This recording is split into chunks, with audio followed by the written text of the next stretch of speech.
And now, please welcome CEO and Managing Director of the Oberoi Group, Vikram Oberoi, in discussion with Skift Senior Hospitality Editor, Sean O'Neill.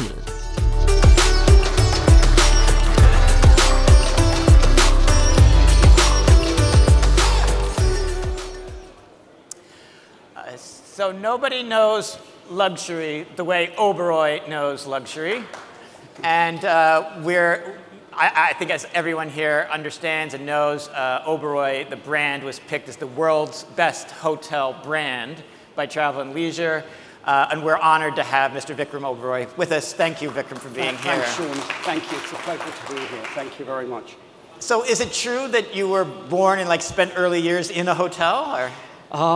Yes, I was. I actually was born in Calcutta. At that time, we had the Oberoi Grand. I lived there for a number of years, and then we opened the Oberoi New Delhi, and that was, in fact, in partnership with Intercontinental in those days. Intercontinental in those days? Yeah, and so it was called the Oberoi Intercontinental, and we moved there in the mid-1960s.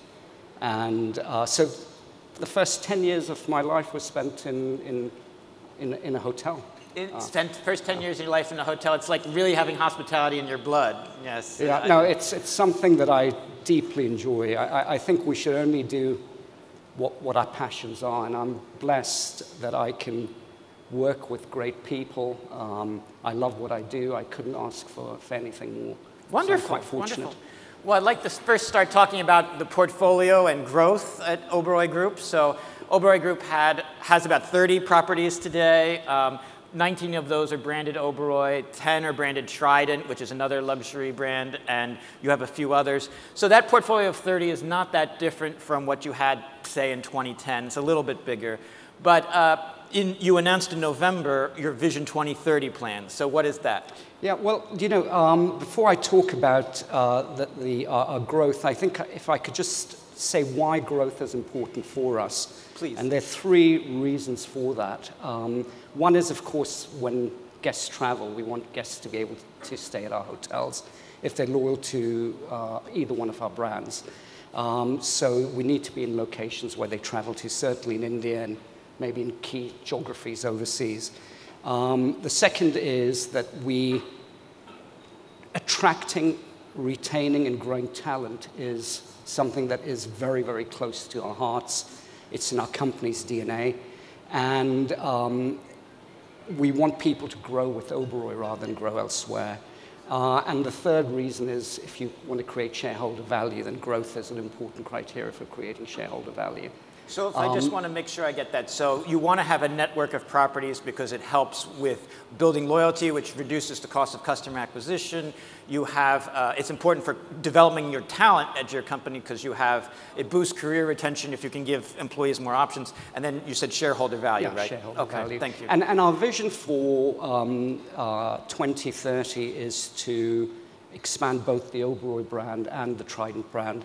We'd like to open 50 hotels, 50 new hotels by 2030. So that's what we're all focused on delivering. Cool. So 50 hotels by 2030. So that you currently have nearly 4,300 room keys. So you're actually going to be doubling the number of room keys under management within only 6 years. So that's a quite significant change. And some of the hotels will be smaller. One of the things that we're working on is, and we've got an internal name for it, which is Oberoi Nature. That won't be the final branding, but these are smaller hotels in beautiful locations, have a strong sense of place, and all our research on guests tell us that is something that they would deeply value. And so these will be much smaller hotels. Smaller hotels, and then maybe helping to develop little destinations that may be lesser known? Or? Yeah, and also help drive, I sometimes feel our rates in India should be much higher, and I'd urge all our colleagues to drive rates up. Because you have amazing hotels, whether it's Taj, it's Leela, it's Oberoi. Our hotels are world-class in India. And if you compare us to hotels in other parts of the world, our rates are very, what's the right word, offer fantastic value for money, in fact, beyond that. So there's an opportunity to catch up with the rest of the world on rates. Okay. Well, let's build a little bit on that. So Oberoi Group right now, in terms of demand and for inbound traffic, you have, if I look across the Oberoi Group, across all of the brands, it's about 2/3 domestic occupancy, 1/3 international. And with all of the airlift that hopefully will come in, that could rebalance back. You might have more international, 50-50 perhaps. In the past, the assumption would be that the inbound would help push up rates. But we're going to hear later today from my colleague Varsha Arora from Skift Research. She's going to put some numbers on this, but the rising affluence of the Indian traveler. Do you expect that actually, are your domestic guests actually paying a higher rate?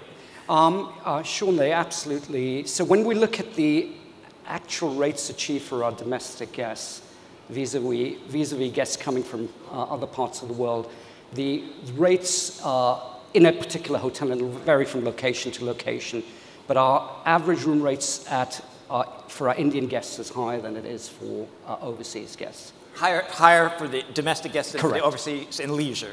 That's in leisure and also in our city hotels as well. Oh, yeah. Fascinating. Yeah. And so, what is it about? Has there been?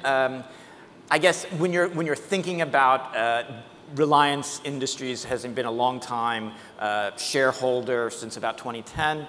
I noticed in August that they had an announcement that they're doing something new. They're going to co-manage 3 properties with Oberoi Group. Is that something that you hope, if it goes well, that could blossom into a deeper relationship of co-managing? Yeah. No, we have a very good relationship with Reliance. We have 2 members on our board who are from Reliance, and they are great advisors to us on the board. And we'd like to grow that partnership from strength to strength, yes. Okay. You are on the executive committee for the Hotel Association of India, and I'm wondering, they always might have a wish list. They may not always get what they want. What is top of mind for you right now? So, I always say before we go to whether it's state or central governments, I think we should really appreciate where we are today. And I think I would have unanimous agreement from everybody that the key driver for business, whether it's leisure or business travel to hotels across India, is driven by economic prosperity. And India's made enormous strides in the last decade on economic growth, with the largest growing economy today out of the developed economies. And I think that is credit to many of the policies that have been introduced in India over the years. We've made enormous strides in infrastructure, airports, roads, etc. And as a result of that, people come and stay at our hotels on both business and leisure. So I think that's number one. Number two, I would say, is that I think as an industry, we need to do more to really highlight how important hospitality or the tourism sector is in employment. We have a young population. People need jobs. If we're going to drive economic prosperity, job creation is very important. I think hotels and the tourism sector do very well in that regard. So I think we need to talk about that more and educate the larger community on the enormous employment generation that comes from our business. In terms of what we could look at I'll maybe cover state governments first. Some states have actually given hotels industry status, and there are many benefits with that. Lower property taxes, better tariffs for electricity, so there are cost savings on that.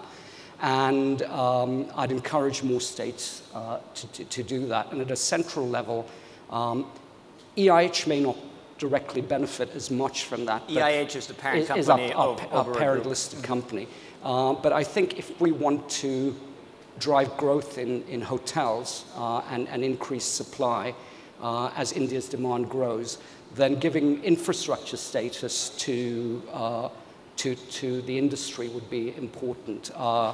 You can borrow at lower rates. You have a longer duration to pay off your borrowings. And I think that will stimulate additional supply as well. Cool. So the growth in infrastructure in the past decade has really helped the hotel business, but getting industry status and also helping with hospitality talent. Those are key topics. Yeah, I would say those that both at the state level and the central level. And HAI has been, along with other bodies, have been talking about this for many, many, many years. Okay. So Oberoi Group punches above its weight, but it is still a small company in a sea of these global hospitality giants. You're in their shadows, and the major global hotel groups, they feel like they are going to inherit the earth. And I'm wondering what are some tactics that you use in order to improve your competitive advantage? I know a few years ago you did a partnership with Mandarin Oriental where you sort of an exchange with your loyalty programs. What are some things like that you do to be creative? Well, I think our focus really is not to be the biggest. That's not the playing field in which we play. And our focus is really to be the very best. And again, if I look at our key stakeholders, to offer the best service to our guests, both meaningful and personalized attention given from the heart of our people, and at least our belief, and probably supported by data as well, is that guests, number one, appreciate that and are willing to pay a premium for that. So I think that's very important for us. And for our colleagues also, we invest huge amounts of money for the size of organization that we are on learning and development. We have the Oberoi Center of Learning and Development. In fact, I see many of my colleagues here, and hello to everybody who is from either with Oberoi today or has been with us previously.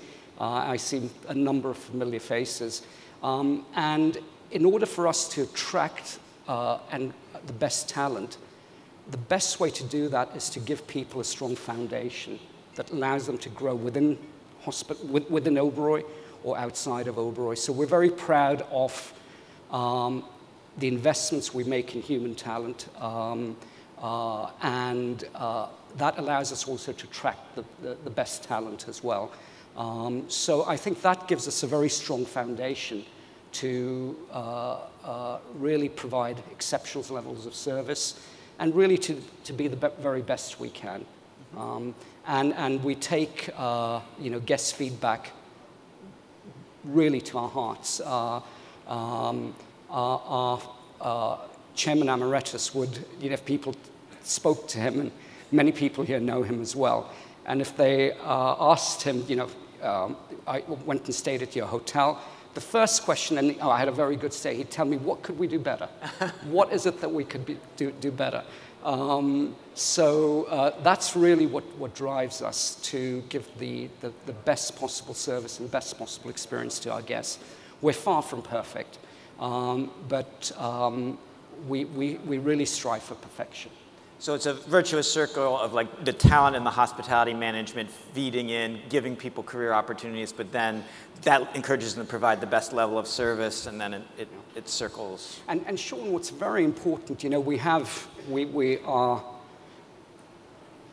very detail orientated. We have very detailed standing operating procedures, but over and above that, we have our values, which we call our dharma. And we say to all our colleagues... They call it your dharma. We call it our dharma. Mm-hmm. So, and they're very simple principles, but we say you can do whatever you like, just follow our values. Don't do anything in violation of our values. And if you follow our values, you will always make the right decision, because no two guests are the same, no two situations are the same, but it's always important for us to do the right thing. And our values really guide all of us in taking those right decisions for our guests, for our colleagues, for everybody else. Our CEO, Rafat Ali, says that culture eats strategy for breakfast, and so I think that's kind of... I would strongly endorse that. We have an audience question about accessibility. What is Oberoi's strategy on accessibility for affluent guests with disabilities beyond, a handful of rooms for wheelchair users? So, you know, we in fact, I'll take a step back again. What's very positive, it's been a development in India where the tourism department has laid down stringent standards for accessibility. And it's not only us, but the industry is following those standards. Anybody who comes to our hotel should be able to have a comfortable stay, should be able to go to all parts of the hotel. In fact, I was talking to somebody who was on crutches in London quite recently, and for a fairly long period of time, and he was telling me how difficult it was. And unless we really put ourselves in the shoes of those guests who have those restrictions on mobility, etc., we won't really understand that. So our endeavor is to allow our guests, or to enable our guests, to enjoy our hotels completely. And for that, you need accessibility. Okay, fantastic. I wanted to sort of close a bit on a big picture question. So, I mean, our CEO, Rafat, he was mentioned at the beginning that India's stature on the global stage just seems to continue to rise. You know, from the outside, I'm based in Washington, D.C. The prominence, the spotlight, it just keeps growing, and it seems very clear that if this is the Asia century, the second half of it, India could be the world's superpower. It is a path if the right steps are taken. So I'm wondering, as you look right now in the next 5, 10 years, what excites you about India's story? Well, I think one is, of course, the prosperity. India was a poor country. Poverty was widespread in India. There was a very small middle class. If you go back to post-independence of India, and that's significantly changed. And I think for any economy to have long-term prosperity, you need a strong middle class. And those numbers are growing phenomenally in India. And with that comes better education for children, greater propensity to spend, travel, experience the rest of the world. So I think all those are real positives. And one of the things that we do see or at least this is my perception, is as people are traveling more and experiencing more, we as Indians are becoming more confident. And I think that's a good thing. As Indians travel abroad, they become more confident about themselves? Or? Absolutely. And we're also a very proud nation. We're very proud of our country, of our heritage. Rightfully so. What we've achieved so far. And what I really like about us as and I'm not saying this is unique to India, but as Indians, we invest hugely in the education of our children. And whether that's somebody, I'll give you a really nice story. I was talking to a colleague who works at the Oberoi, Mumbai, and he's been there for a number of years. He works in the restaurant, and we were just having a chat, and he said, oh, my daughter is now working in London, and he spent hugely in educating her. So we, as a community, really invest in our future, and our future are our children. And if we do that as a nation, we're going to benefit from that. It's true. I mean, I see the India diaspora in the US, and they're able to, because the value of education, they're able to seize so many opportunities. It's just, that story really resonates for me. Vikram, thank you so much. Oh, no, my pleasure. Thank you, Sean. Thank you so much. Thank you so much. Cheers. Thank you. Thank you, everyone. Thank you very much.